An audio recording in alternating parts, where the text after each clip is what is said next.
Terrassement en pleine masse. Un débroussaillage peut être nécessaire avant d'implanter les fondations. C'est bon? Un peu, un peu. Ah, c'est bon là.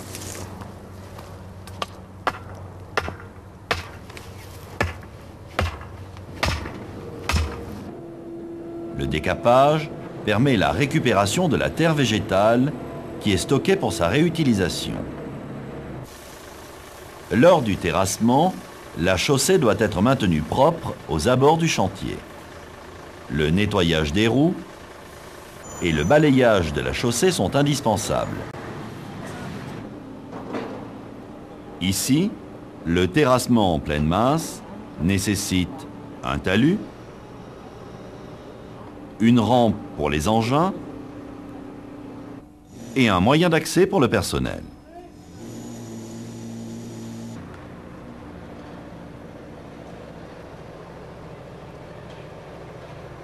En général, la nature du terrain ne permet pas la réalisation de parois verticales dans le terrassement.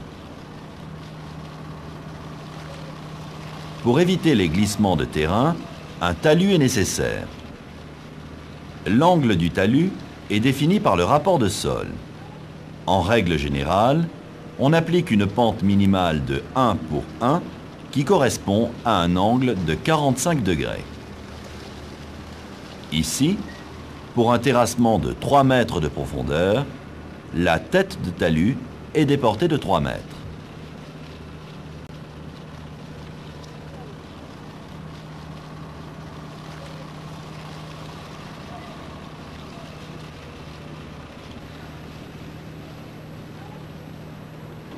Pour un terrassement en pleine masse, les pieds des talus sont tracés en retrait de l'ouvrage à au moins 1,50 m.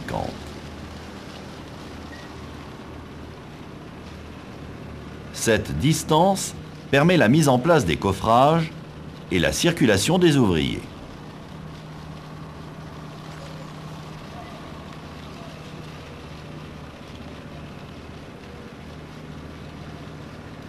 La tête du talus est tracée.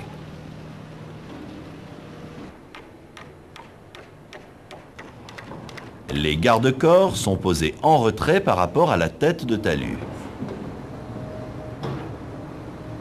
Le terrassement commence au trait du pied de talus.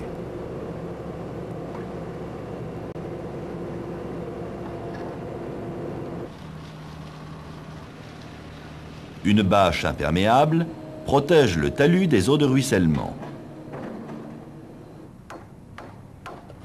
La bâche est maintenue par une planche.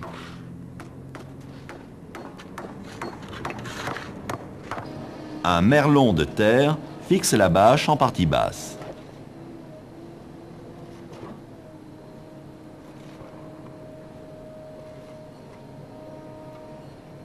La réalisation d'une rigole en tête de talus recueille les eaux de ruissellement.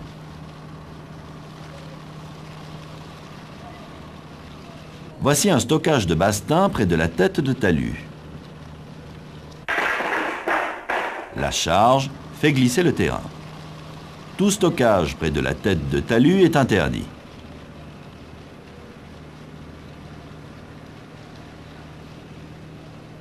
L'éloignement de la zone de stockage est fonction de la nature du sol et de la charge à stocker. Un contrôle permanent assure le bon niveau de terrassement.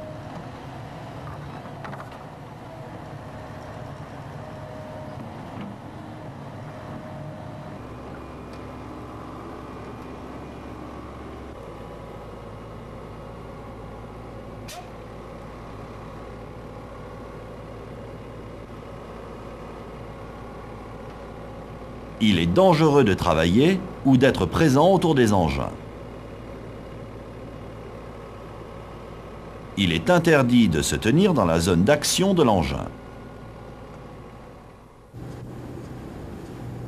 Lors du terrassement, il convient d'être vigilant en présence de réseaux ou d'ouvrages enterrés. Ils sont généralement indiqués sur les plans ou peuvent être découverts lors du terrassement. Les réseaux enterrés sont en général repérés par un grillage avertisseur.